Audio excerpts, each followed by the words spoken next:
Hello, everyone, and welcome to episode 5 of Natural Expansion, which is going to be with a bit of a different and new format. Going to try something different out and kind of move away from the generic talk show thing that we've done in the past and move in towards a more kind of one on one podcasty sort of just StarCraft discussion. So, this is episode 5 of Natural Expansion. Our topic today primarily is the WCS Austin NA Challenger event, and we do have our guest today, PiLiPiLi, who did finish second in the event. Dude, what's up? How you doing? What's up, Wardi? I'm doing good. How are you? Yeah, man, I'm good. Being WCS, I mean, it's always good when WCS is on, even if it's just the Challenger Leagues. You know, lots of StarCraft, lots of streams, loads to watch, loads to Yeah. cast. It's pretty awesome. So, yeah, I'm feeling good. You've been watching a lot of the WCS as well. I mean, obviously you were playing it, but you've been watching the Yeah, new I qualifying stuff. followed the most of the qualifiers, so pretty aware of what happened and who played who. Yeah. Anything in particular that's you maybe gonna bring up at some point? Anything Um, exciting?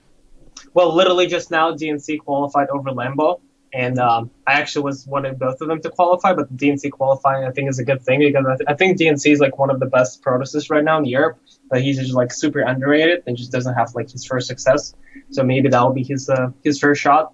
Maybe by the time this podcast is actually on the air, he'll Yeah. actually do a great job in the challenger itself. But I think he's the person to look up to for now.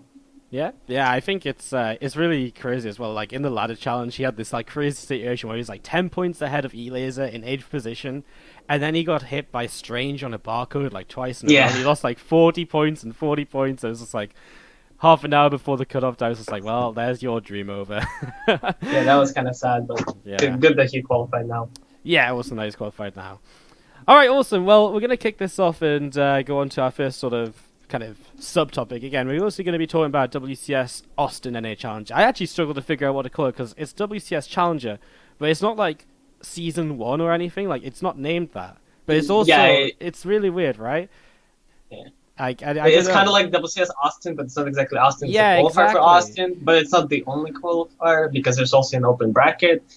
I Yeah, guess it's just Challenger. I think just yeah. NA Challenger, I know, but it's the like easiest. there's so many NA challenges throughout the year, right? There's going to be 4 of them, so Yeah, it's like four of them, and each one for a different event. Yeah. yeah, so I was like, wow. So I'm calling it WCS Austin NA Challenger. Maybe Austin should be in like brackets or something. But yeah, this is going to be what we're calling about mostly. So first of all, I want to pick your brain a bit because you're a player who's obviously been really up and coming for like the past year or so, but really breaking out in the past year or so. I guess you've been up and coming Yeah. before then. In the last year, you've been qualifying to multiple events and stuff. So I think you're a really interesting person to talk to about kind of the new WCS circuit. And obviously, we've known about the plans for WCS circuit for a long time and Challenger, etc. But now that it's starting to get rolling and close to the time, I want to pick your brain a bit. So first of all, I mean, let's just talk WCS circuit overall. The major changes Okay. being that this year it's just 4 events rather than, I mean, last year there's like about 10, I think. There were kept being new ones added in. But all 4 events are basically the same value, and there isn't kind of big championships, which we had last year, like the Spring Championship and the Summer Championship.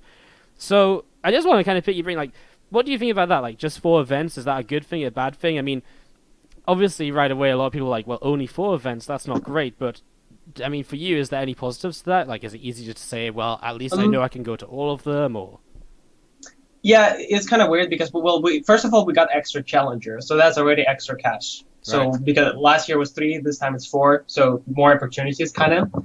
The problem is that only four events they cut up the qualification spots. So like last year NA had like 6 spots, this year it's four. Same goes for EU, but they increased the spots for other regions, so I guess that's good. But overall it became much harder. And since there's less spots and there's only four tournaments, like you kind of have to attend each ones. But if you don't qualify for like EU tournament, for example, and if you're like for example, not talking about me, maybe talking about like for example a player such as Panda Bearman, for example, right? Mhm. Like doesn't qualify. I don't know what his team like supports him, but if his team doesn't pay for his travel, like flying from America to Europe is like at least 1K for the flight, then it's hotel, then it's like paying for the fees, visas and stuff. So like you end up paying a lot more than you're actually making from StarCraft. So there's like no point traveling. So the fact that they cut so many actual paid flight spots is actually really bad, especially for like up and coming players because if you want to actually like break out, you need to go to those events. But to go to those events, you either making top four or you're like paying more than you're making. So that kind of sucked. And then it was also really funny the way the Blizzard worded this, because they were like, "Oh, last year was really confusing. Like, Drago won the tournament, but he was not like guaranteed a BlizzCon spot. Right. And like because it was so confusing, now we're just cutting those tournaments out, and it's gonna be 4 tournaments. The winner goes to BlizzCon. It's like, well, that's not exactly a good thing. Like they made it sound like they made it simpler, but in fact they just cut out the tournaments. It was kind of weird. I get you with that. I guess for me, it doesn't really matter. There's only 4 tournaments, because last year I only went to 4 tournaments, so I guess this year doesn't really change anything. But for like players like Nurture, for example, like last year I heard him like kind of complain that he doesn't have time to practice because there's like literally an event every month, and he constantly has to travel from one to another. So I guess for top players, it becomes much easier to compete, especially like when it comes down to competing with Koreans, because Koreans right now only have tournaments in Korea, right? So they always like kind of in their zone practicing, while foreigners are keep like going from country to country, and you know, jet lag all the time. Switching time zones is actually like fucks with your like practice schedule a lot. So I guess for top foreigners, it's like much better than there are less tournaments. Well, not exactly better, but it helps them prepare for them. Yeah, there's like. But for lesser tournaments, for lesser players, it makes no difference. I guess there's like positives and negatives too, obviously. I thought it was like maybe... One of my interesting takes on this was that maybe it's a bit fairer, because all of these events are very accessible and they all offer the same number of places. Whereas like last year there was like some WCS circuit events like Copa Intercontinental, which only had like 2 slots for NA, for example. And that's much harder for... therefore the very top players get more chances at WCS points rather than... now it feels like 4 events... I mean, again, it sort of depends what player you are, but 4 events seems very manageable for everyone to get to all 4 events realistically. Like, if you're really serious about qualifying for BlizzCon, it's not like you're going to miss out on a chance because you didn't hit the qualifier. Like, you should be able to get to at least the open bracket, which should be fairly good chances. So, I mean, it's a really interesting change, because I think a lot of people from the get-go are like, oh, that's awful, less events. But actually, it's like you mentioned, like, again, like, even just having free time to actually sit down and practice, it can be good, and it helps to build hype a bit as well towards the events, and it gives time to actually like broadcast Challenger in a way as well. Like I feel that's something we missed when there was so much StarCraft in the past, where it's like all of a sudden there's 2 qualifiers like straight after an event, and people don't know if this qualifies for that as well. So I guess it does simplify things in a way. That's interesting. So you mentioned Challenger having less spots, or there's less spots available for you in these circuit events. But that's because there's no server qualifiers anymore, right? Yeah, exactly. Last year was 2 spots from Challenger, and then 4 more spots from the server qualifiers. But it still was a lot more spots, yeah. Plus, the people were getting invited to the tournaments too. So, like, for example, in NA, we didn't have to worry about Cold Hydra Neep taking our spots because they were invited. Right. So, like, it was actually a lot more spots, like, technically, since like the very top players were already qualified. Yeah, of course. So there's a lot more like qualified spots, I suppose. Obviously, like in the actual event, there's more spots in general because of the open bracket. But what we're really talking about is like qualified spots which pay your travel by Blizzard or by the tournament organizers. That's the, that's what that's what players are looking for, right? That's the ideal dream. All right. Well, you actually covered like a whole bunch of stuff. I was gonna bring up like. That you mentioned there was more seasons as well, which is a bit more money, which is positive. Do you like that? Like, because you sort of said that, losing events sort of can affect the players that break out. But should they be looking to break out at the events, or should they be looking to break out in maybe like Challenger? Because, for example, like say, is it not easier there as well? Because it's online, you get to play from home. And yes, the top players are there, but would you rather have to go to an event where all the pressure's on, or would you rather sit at home and like make breakout and Challenger? And I know maybe making a deep run in Challenger isn't breaking out per se, but it's definitely a way to start making a mark. I mean, is that something you... Yeah, for sure. Like the first step of a programmer life should be you doing well online. You don't want to like jump straight to the offline tournaments and try to do well there. Like online is the first step, but I still feel like offline events is like a big part, especially like for the mindset of the player, because once you actually go to those offline tournaments, your kind of like understanding about StarCraft kind of changes, because you see other players play, you actually get to see how you perform, like either you perform well or not, like during the those high pressure times and stuff, and you actually like get more motivated after like traveling to those events, because it's a lot of memories and stuff. So kind of getting to those offline events is very important for the pro gamer to like begin their serious career, I guess. But sure, like online performance is the first step for sure. All right, fair enough. I mean, I think it's quite nice having the extra Challenger League because already in this sort of first season or whatever we're calling it, we've seen quite a few players who maybe don't often make a Challenger League, and the more chances they get at that, the more chances they get of getting their names out there. Like, for example, Cuddle Bear, I think someone who, Yeah, you know, Cadleberg, Sorog's game yeah, time. yeah, exactly, yeah, Silky as well, I think, someone who kind of comes into Yeah. that. We're going to talk about some of those storylines a bit later, but I think that's really cool that you get to kind of get that opportunity to, like, hey, I made it into Challenger League. Get a few $100. I can tell my mom and dad, hey, mom, look, I'm a Yeah. real pro gamer now. But I think that's nice, the kind of the extra number. Something just quickly to kind of wrap up kind of thoughts on WCS Circuit and Challenger League changes. Now, this isn't a change because we sort of had this last year, but it's being done a bit differently. I want to talk just quickly about the ladder qualifier. So there's a mixture of kind of happiness and sadness about it. I'm just going to straight up ask, what do you think about the ladder qualifier? Obviously, you got through the ladder qualifier to play, but Yeah. but I mean, did you like playing the ladder qualifier? Did you think it was dumb that you had to Um, play 15 games a day? Is there flaws? I think the NA like ladder qualifiers can be really fun if Blizzard actually starts promoting it. Like that's my issue. Like the fact that they did like 8 spots for ladder qualifier and 8 spots from the open bracket is really cool, and I really like it. But for example, like the open bracket qualifiers, they got a lot of coverage. They got like a dedicated casters from the studio. They Right. got a bunch of community casters such as you, Pig. Um, and like there was like it was actually like a nice vibe from those qualifiers because you could like go like watch a bunch of streams, follow the games and stuff. While for ladder qualifier, there was no coverage whatsoever. The only coverage we got is Blizzard tweeting the picture of top 16 GM ladder of an A, and be like, "Here's your top 16 guys, top 8 eligible will be in WCS Challenger." It's like we players didn't even know who were eligible. Right. And like talk about casuals, casuals had no idea what was going on. Absolutely no idea.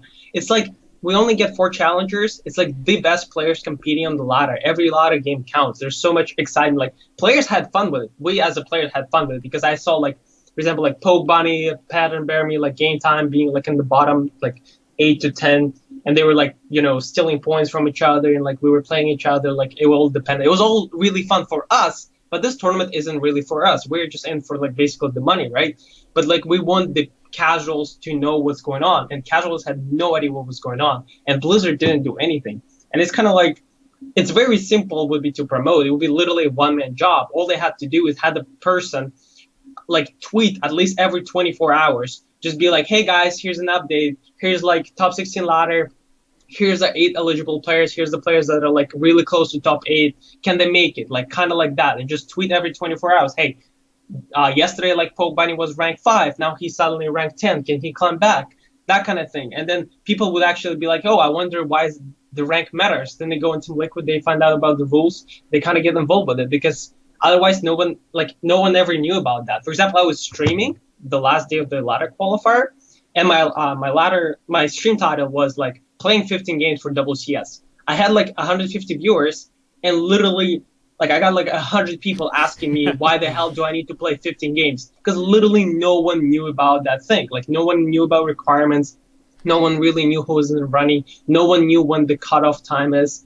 It's like it's just tournament just kind of never happened. It's just Right. only pro gamers knew about it. And like it would be really simple for Blizzard to actually like promote it because literally one person tweeting, and that's it. And like even it would be nice for players because actually every player had to like go into their match history and count 15 games. But if the Blizzard was tweeting like, hey, those are the people that met the 15 game requirement, those are the people in top 8, it would be just easier for us pro gamers because a lot of pro gamers were like, I think I made 15 games, but I'm not sure. Like I wasn't sure if that's on time.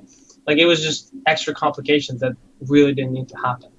Right. I think it's really tough because I like the idea of including the ladder, but I mean, as a caster myself, I'm like, what a missed opportunity to like do something, Yeah, like do anything, right? I mean, I know Fear Dragon took some replays and he cast them afterwards, but yeah, I mean, you miss the entire impact. You're like, oh, this is a game that took place at some point in the last 72 hours. It's not, this is the game that maybe puts DNS into top 8 or he gets knocked yeah, down like unreachable levels or something, right? Like you're missing yeah, so much of a potential story there, and all of a sudden like these 8 players are just in Challenger, right? yeah. And And like they're just in Challenger. I know like people come in my chat all the time like, hey, why isn't X signed up for today's qualifier? Yeah, Surely yeah. he wants to sign up for WCS. It's like, well, he's qualified. They're like, oh, why did he get invited? It's like, no, he played the ladder qualifier. They're like, well, I mean, it's exactly as you say. They're like, what Yeah. do you mean the ladder qualifier? But Yeah. I mean, I guess the question is, obviously, I mean, tweeting helps, but I mean, that's one step. Once they start tweeting like once a day, what do you do from there? Because it's really hard to actually cover it more than that unless you have like daily recap streams or something. Be like, all right, so we force the players to upload their games or something. Like, then it becomes really complex. Like, I've been thinking about this myself because I've been trying to think like, how could you do something to like make Yeah. the most of the Well, ladder qualifier? even like the simple thing, like you were talking earlier, like GNC was like ranked 7, and then he ran into this strange barcode and lost like 2 games. Like that Yeah, kind of thing is really funny because it's a strange who like maybe even snipe him on the barcode to steal his points, right? Or yeah, something like that. And it's actually really funny, but only pro gamers knew about that. Literally only pro gamers and like really involved people in StarCraft yeah, like you knew about that. But if the casual people knew about that, that's kind of funny. That's kind of drama. Like, people were like sniping Bly or Bly was sniping this. People like snipe each other for easy points. There's like last second changes and stuff. That's a lot of fun. Even like simple things like that would be just like, of course, not put it like, oh, this guy sniped it, but be like, oh, that guy took like 20 MMR from this guy at the last second, and that's why this guy doesn't qualify. That kind of thing. It's already kind of exciting, I yeah. feel. Yeah, it's true. It's just it is difficult to bring that to kind of like the to bring that to the more casual audience, I guess. And I get what you're saying, like tweets and stuff, but I still imagine that if people tweet it, you tweet out or something, I can still imagine like a good 80% of the people who are already asking still asking because they just missed the tweet or something. It's Yeah, true. it's a But tough one. Sure, go ahead. yeah. No, I mean, tweets are just like the most simplest thing they do, but Yeah, they of didn't even course. do like there's no, it's no brainer to actually just tweet every 24 hours, but they didn't even do that. That's Right, just right. simply being lazy. Like, sure, like maybe there are other things they can do to promote that I don't know because I'm not working for Blizzard in the PR department, but that's their job, right? But they didn't even do like the simplest thing Mhm. that like just took no effort at all. Uh, I get you. It's a tough one to kind of. I mean, I know what you mean. Like they should take the simple steps first and then go from there. As well. It's Yeah, tough sure. though. What we really need is just to be able to jump into people's ladder games and to cast them. That's the dream solution. Yeah, But that's a dream, but I maybe don't think maybe it's by happening maybe, anytime soon. yeah, maybe by like StarCraft 4, right? Something like that. All right, awesome. Well, we've talked a lot about kind of the changes and stuff. I want to talk a bit about obviously your run through the bracket. You came second place, which is your best Challenger League performance to date. Yeah. Obviously, I mean it's a tough one to kind of. I guess it's a tough one to place because you've qualified for big events before, which are arguably like just as difficult to qualify for as getting Yeah. maybe second place in Challenger. But because Challenger is like its own tournament in a way, this is what Blizzard have been telling us to say as well. Like Challenger is Challenger; it's a tournament; it's not a qualifier. Does it? I'm gonna just straight up ask. What do you feel about it? Does that awesome? Like, do you feel a bit more prestige because it's Challenger, or were you kind of No, expecting that? for me it was literally qualifier. Like I didn't care about money because like if you don't qualify, you only get $600, which Mhm. doesn't even cover like half of the ticket for the Right. plane. So like I only care about qualifications. For me, it was a qualifier, but I feel like for a lot of the players, like how we mentioned like the more like breaking out players like Right, Game of Time, course. Cuddlebear, Sorks, for them it was more like a tournament because they got WCS points, they got the money, they got like a bit of exposure kind of thing. So I think for top players, it's mostly qualifier because I don't think the very top, like me, doesn't care about $600. True doesn't care about $600. Like those are the people that were at BlizzCon. So for them, it's more like a qualifier. But I think for a lot of new players, it's more like a tournament. So that's kind of good, I guess. Because usually if it's just a qualifier, then the people that don't make it, they just kind of wasted their time. But Yeah, of here they course. actually got something in exchange. All right, fair enough. So I mean, let's just straight up go through your run. So you started off, you took down Jig in the first round. I don't think that's much of a surprise at all. Yeah. Actually, when I say the Jake, he actually like used to be good. I think in 2014, like when I was getting into the scene, he was like one of the top Canadians. Oh yeah, I think. definitely. I remember him. But then was he really kind of good. like faded away, and now he's getting back, and he's actually getting really good. I think like if he keeps up with it, he could be like the next kind of really good Zerg from Yeah. North America. Well, he definitely had a pretty. I mean, he had a pretty decent run, even though he dropped to the lower bracket straight away. He took down Game Time 3-0, who, again, for me, is someone who's been getting better and better and always competing at that Yep, sort of sure. level. But then he took Jon Snow to 5 games, and I mean, Jon Yeah, Snow is kind of like maybe just a step behind you, I would say, right now. Like, you know, yeah, for sure. Johnson's yeah, good, yeah. he's like really good online. He's qualified for Austin as well. But you're the player who's maybe just had a couple more results at offline events already, or maybe made a couple more qualifiers, right? So I think to take Jon Snow to 5 games is already like, Jake Yeah, really getting like, pretty really good, serious. yeah. So that's pretty sick. All right, so you dropped down to the low bracket after losing the puck 3-0. What happened, man? 3-0? Actually, it was PvP? 1-3. I Oh, actually told them to fix it. They never wow. fixed it. I'm still salty about my illegal like Wow. points. That's disgusting. Unbelievable. Okay, so But you yeah, dropped Puck both of them. actually that day Puck was like actually like on fire. Like he Yeah, he didn't play like Puck because right. he didn't do the builds that he usually does. He actually like metagame me pretty well. And like Mm-hmm. I was actually surprised, like because I prepared the builds because I knew that he would probably beat game time. So I was preparing the builds for him. And literally, usually when I prepare my builds, like 90% of them work. And like it doesn't mean that I'm winning the game, but it means like my metagame worked. Against Puck, literally everything went to shit. So like he just prepared for me well. Like he knew what I was expecting, and he totally like mind fucked me. So that was kind of sad. But yeah, he was just playing well. I think he outsmarted me for sure in this one. Fair enough. Um, then I dropped to the lower bracket. I was playing Bye-Byes. I had to play right after losing to Puck. So like those games were just like I was just like in the zone. Like every game, I just didn't even think about the game. I kept thinking about losing to Puck. But I remember. I think I Bye-Byes, casted those games actually. yes, you did. They It were was pretty very like scrappy games with a yeah. lot of failing drops and adepts Right. kind of Yeah. thing. Yeah. I remember now. Yeah, but I think Bye-Byes is a bit out of practice too. So I think he just didn't Fair enough. where it didn't macro well. Then I kind of got back into the mood, I guess, and I played Semper. PVT right now feels like Protoss favorite pretty heavily with Phoenix Adept into Colossus and stuff. So even though I didn't play that great, still kind of won on the back of the Protoss. Next day, like I had like 12 hours to prepare for True, so I just prepared like 3 disgusting builds. Is that what happened?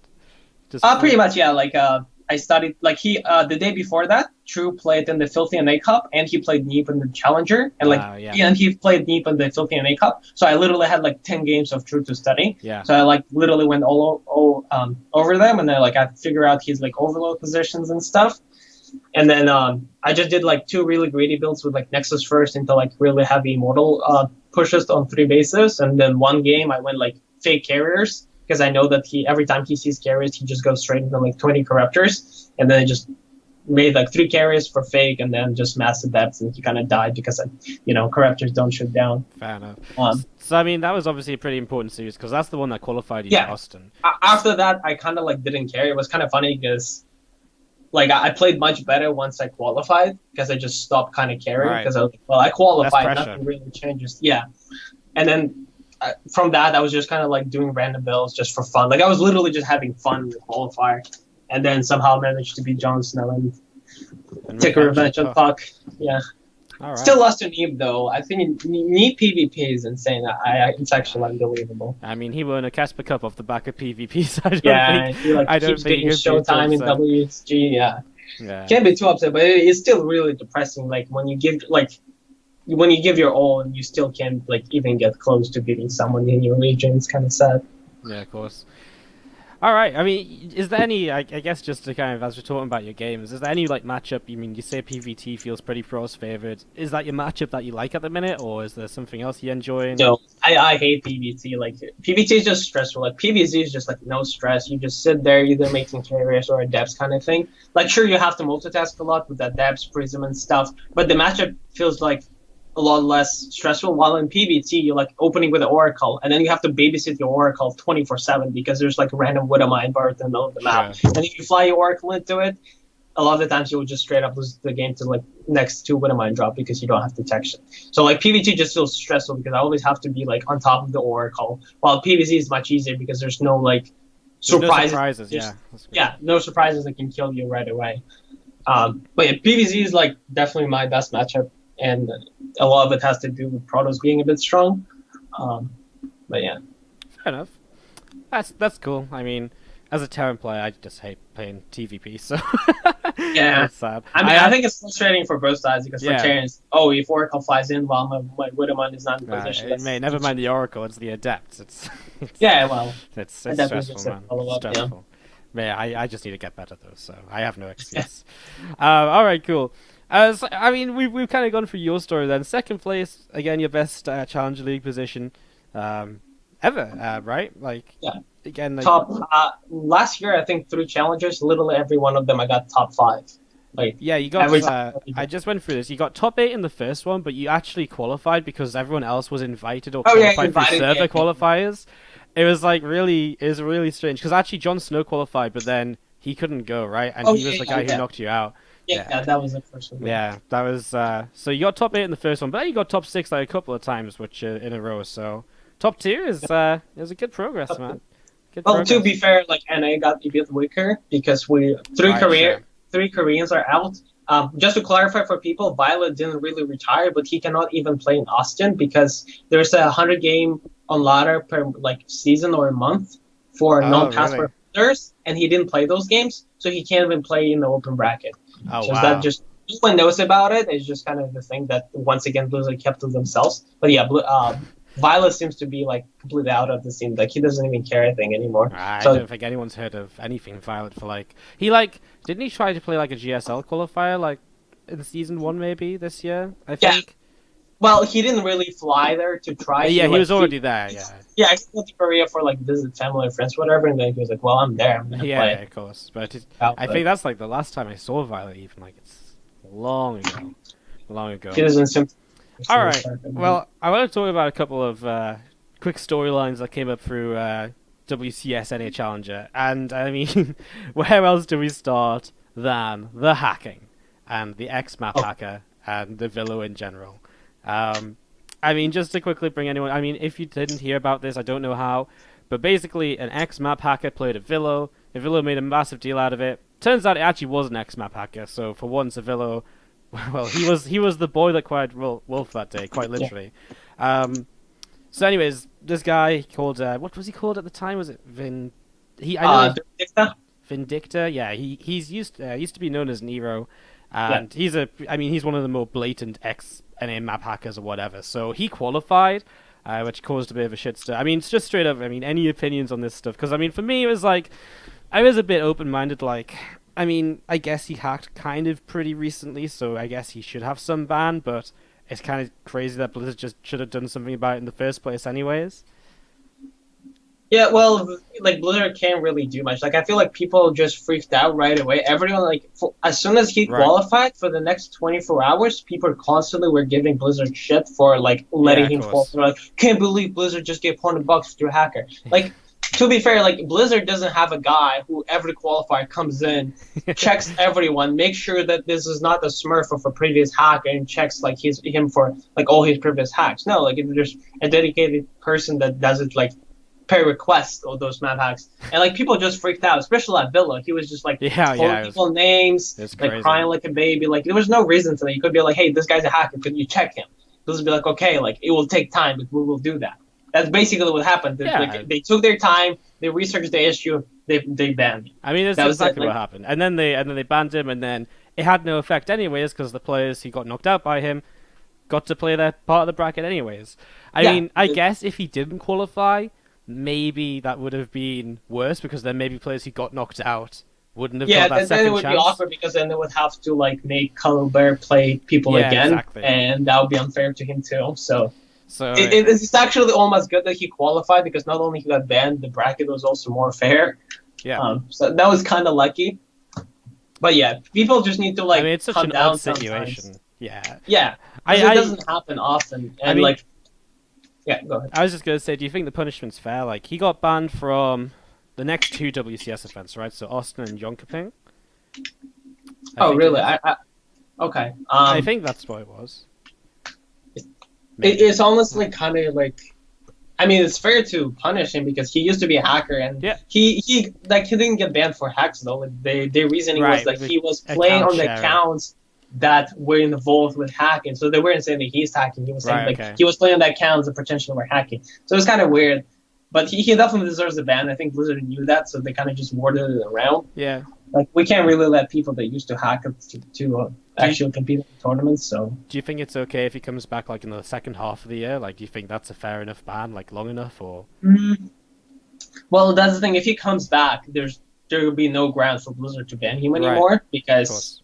I mean people will still be like complaining about it for sure, but Yeah, sure. technically, also if he was any good, that would be a completely different story. But like that was his like one in a lifetime like lucky Yeah. run. He will never have that again. Fair So enough. I'm kind of not even worried about that. All right. Um, So when it yeah. happens in like 5 months or something, we'll worry about it then. Yeah, I think that that's Nah, the issue. I get you. I get you. All right. Just to move on quickly, Avillo, just to kind of wrap that one up, Avillo also got banned from the rest of the Austin qualifiers, which basically meant that he couldn't play the replacement brackets, so he Yeah, messed himself pretty much. over. Um, I got a couple other things to talk about. I think Scarlet playing Protoss, I mean, maybe not something that's worth a massive discussion. I just want to get your opinion on this. Like, is she making a statement? Is it because of ping? Because she's in Yeah. Korea? Or, From what I heard, like what people that live with her told me is that she just said that playing ZVZ against NA cheesy Zergs with 200 ping is just impossible. So she just decided to play Protoss. That was her reason. Is that I mean, sure, she actually practiced Protoss a lot, and I heard from people that she actually beat stats with her Protoss.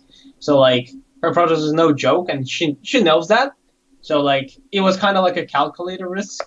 rather than being like, oh, Yeah, of Protoss course. fucking overpowered. I'm gonna play.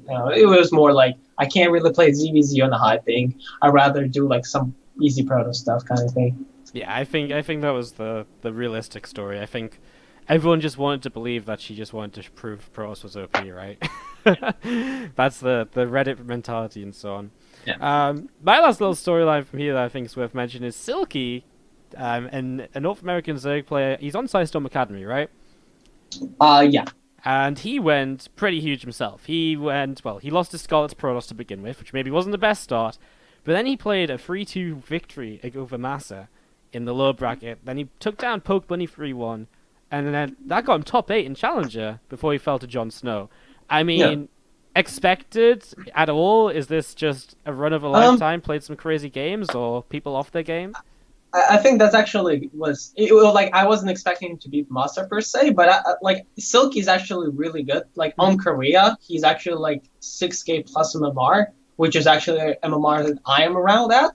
All right. And like most of the NA pros would be at if they like actually played Korea. So like he's actually pretty good. The fact that he beat Massa maybe had something to do with that Panda Bear. We took out Massa in the upper bracket, and then Massa was just tilted as hell Right.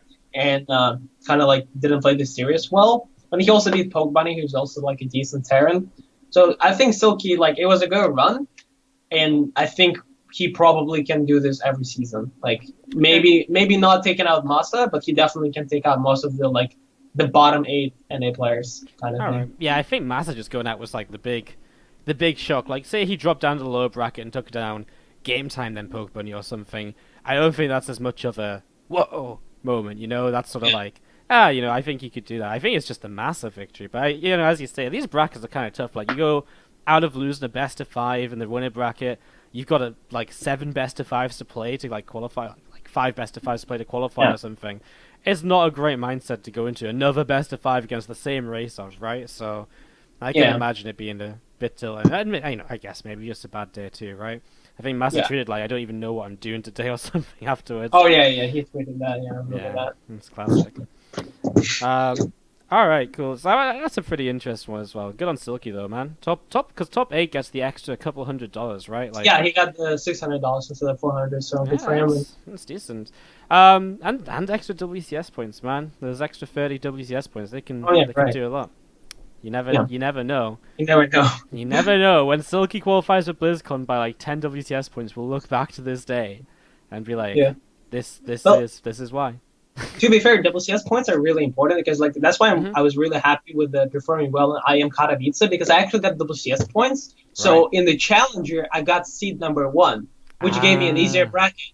And every tournament from now on, I'll be constantly getting easier and easier opponents because I'll be playing people with no WCS points, which means they didn't perform well, which means they're technically lesser players. While last year, because I had no WCS points from the start to the end of the year, because every time I qualified for an event that had WCS points, I couldn't go because of the China, or I lost in the round of 32.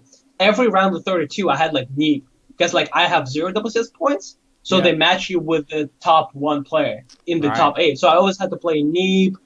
pulled or something. Yeah, So it was really hard to crazy. get those WCS points. Kind of like rich gets richer, poor gets poorer. Yeah. Because like I keep playing the top players and I can't really beat them at the time. So now that if you actually have WCS points, it actually like makes your life much easier. I didn't realize they did the seed and buy WCS points actually. Yeah, That's, they do. The seeding goes. They do the WCS points from 2017. then Then 2016. if you don't have them, they use 2016. Right. And then yeah, that's about it. Oh, that's pretty interesting. Well, that's pretty sick. I mean, it's one of those things where you're right, like the rich get richer, because like next time, like you say, you'll just get a better bracket again. Yeah. But yeah, that's always one of the interesting things. It's cool though, right? Because it means that there's value to everything. It really does link it through the year. Yeah. They should have really. I feel as though they should have mentioned that more.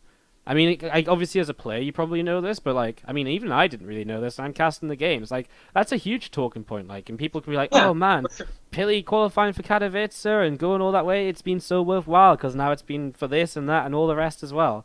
Oh, that's pretty Yeah. sick. I actually had written down. I was going to ask you about performing well at Katowice and if that helped you out at all. But well, there you go. If it gave you WCS points that helped Yeah, the bracket, for then, sure. then that's a better answer than I was ever going to initially think of getting. All right. Well, I mean, talking about WCS points, the next WCS event is Austin, which is obviously what this was a qualifier for.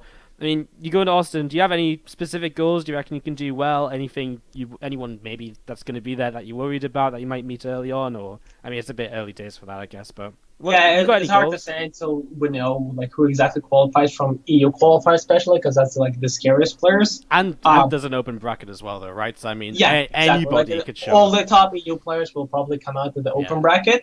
But considering that this is a tournament in North America, so it's much easier to travel there, no Mhm. jet lag, and that a lot of Europeans maybe will not be able to afford to come. Like not exactly sure. the top Europeans, but like Europeans that don't have exactly a team to support them or something. So I think the brackets will be technically easier, and to make it to round of 16, like since we're already seated in round of 32, you just need to make it out of one group. Yeah. So technically, once again, with having WCS points, I should be getting the group with one good player and two mediocre players. So if I actually make it to round of 16, that's like the very minimum I want to get, the round of 16, because And it that's is once again. I was just gonna say well, it is a group, right? That you Yes, can- round of 32 this That's year so. will be a group, That's so. and nice. then yes, because it makes it much easier than the single elimination where you just depends who you play. Yeah, Um, I think that's like one of the dumbest things like that they had last year. Like single elim from the start. It's like, I mean, you, like, you what- I mean, basically like last year you were practicing for 2 months for one best of 5. Yeah, and then if exactly. you fail, It's you so fail. it's like at DreamHack Austin last year. Actually, you went out in the round of 32 to Pult, To which pull, is, yeah. I mean, like, what can you do? Like, you came through the open bracket and whatever. You came through the groups, and then all of a sudden you hit Pult. It's like, well, if you hit a group with Pult and some other guys, well, there's a chance. But Pult, when he's just come out of like winning WCS like a month or two Yeah. ago, like, what are you meant to do? it's kind of dumb. I think there was a massive discussion all of the time last year about single elim brackets, and everyone agrees that group stages are better for as long as possible. I mean, obviously, like it gets to a point where you can't just do round of 8 quarterfinal groups, right? But nah. Yeah, this year they really stepped it up, especially like I am Katowice with like an amazing Yeah, format. that was awesome. That was amazing. Now they're making the round of 32 the group stage, so they're improving. At least they're learning. Yeah, like, I So love we the can Katowice criticize them format. for having mistakes, but at least they're learning and willing to change, and that means their mistakes with the format. So Yeah, that's good. I think a lot of the changes this year are pretty good, actually. I'm a big fan. As like a, talking about like kind of viewing these events. Obviously, it's very different to being a player, but I think they're kind of similar views in different ways. Anyways, with that said, that pretty much wraps it up. Like that's what I had to talk about. We talked WCS EU Challenger a bit at the start. That was my last thing on my list. So, PiLi, dude, thank you for coming and chatting with me. Yeah, thanks for inviting me. It was fun talk. Yeah, it was. This is what I mean. Like, I talked to PiLi about the kind of new format a bit before we started. But I basically just said, like, I just want to have like a fun talk about StarCraft without people talking over each other and fighting about this. I just want to talk Yeah. about StarCraft. And I think we did a pretty good job of it. So thank you very much for being on. Obviously, if you have any shout-outs or whatever, please feel free to spam away right now. Well, shout out to my team for Psystorm Gaming for supporting me. It's been over a year in the team, and it's been like the most supportive team I've ever been to, even though that doesn't really say much since I've only been in 3 teams. But I appreciate the support a lot. And yeah, if you guys want to follow me on Twitter at PiLiPiLi96 for the updates from tournaments and stuff. And thank you for inviting me. No worries. Well, thank you for chatting, obviously, and thank you to everyone for listening. This was episode 5 of Natural Expansion. I think this went well enough to justify trying to do a couple more like this, so you'll probably see another one of these pretty soon. Obviously, in the meantime, keep up to date on our social media, Facebook and Twitter.com/WardiTV, and remember to hit subscribe on the YouTube, YouTube.com/WardiTV as well. If you want to follow me personally, I'm on Twitter at WardiXO, and with that said, thank you again to PiLiPiLi for the chat, and I'll see you guys next time for the next episode of Natural Expansion.